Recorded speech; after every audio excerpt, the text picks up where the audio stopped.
Hello बच्चों, let's see this question से what is delta U when 2.0 mole of liquid water vaporize at 100 degree Celsius the heat of vaporization delta H vaporization of water is 100 degree Celsius is 40.66 kilojoule per mole.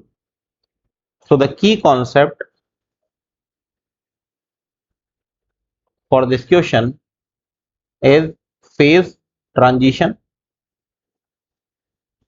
तो अगर phase transition की बात करें तो जब phase transit होता है, जैसे कि यहाँ पे हमसे बोल रहा है कि वाटर वेपराइज हो रहा है, तो लिक्विड से किस हो रहा है, वेपर में कन्वर्ट हो रहा है। तो जैसे कि यहाँ पे लिक्विड है, 2 मोल्स दिए हुए ना लिक्विड वाटर के, वो कन्वर्ट हो रहे हैं आपके किस में, गैसियस में वेपराइज हो रहे हैं। तो इसी को बोलते हैं फेज ट्रांजिशन। इसमें हम लोगों को पता करना है क्या, heat of vaporization which is delta H. तो डेल्टा एच वेपराइजेशन की बात करें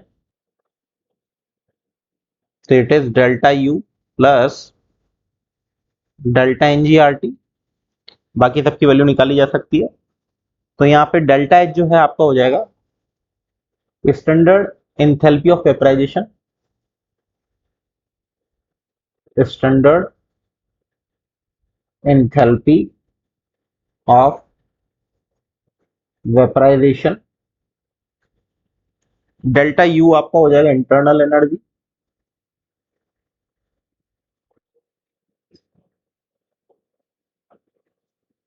इसके अलावा डेल्टा एन जी जो है वो हो जाएगा आपका number of moles of gaseous product minus number of moles of gaseous reactant, which is यहां से गैसियस प्रोडक्ट आपके 2 हैं, रिएक्टेंट क्योंकि प्योर सॉलिड प्योर लिक्विड के लिए इसकी वैल्यू 0, तो ये हो जाएंगे आपके 2।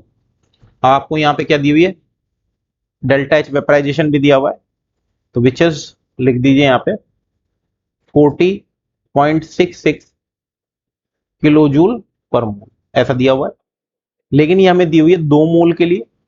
तो अब अगर हम लोग यहाँ पे डेल्टा एच वेपराइजेशन लिखेंगे for reaction which is 2 multiply 40.66, ये हो जाएगी 81.32 किलो जूल पर मोल, क्योंकि 2 मोल दिए हुए हैं आपको।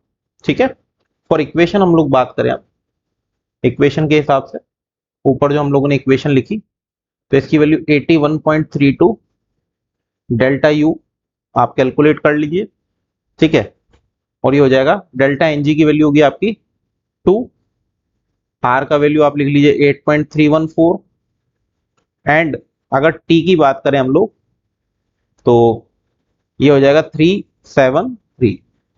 तो बस इसको आपको कैलकुलेट ही करना है। तो delta U is equal to 81.32। अब क्योंकि ये किलो जूल में है तो इसको भी आप किलो जूल में कन्वर्ट कर सकते हैं।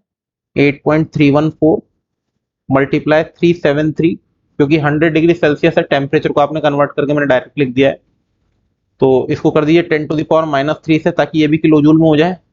तो 81.32 और इसकी वैल्यू आएगी 6.202, माइनस करने पे आ जाएगा आपका 74.118 किलो जूल पर मोल। तो यहां से बोल रहा है, हेंस आप बोल सकते हैं when 2 mole of liquid water vaporize at 100 degree Celsius, delta U की जो वैल्यू होगी वो होगी 74.118 kilo joule. So this is the final and the right answer of your question. Hope you understood it well. Best of luck.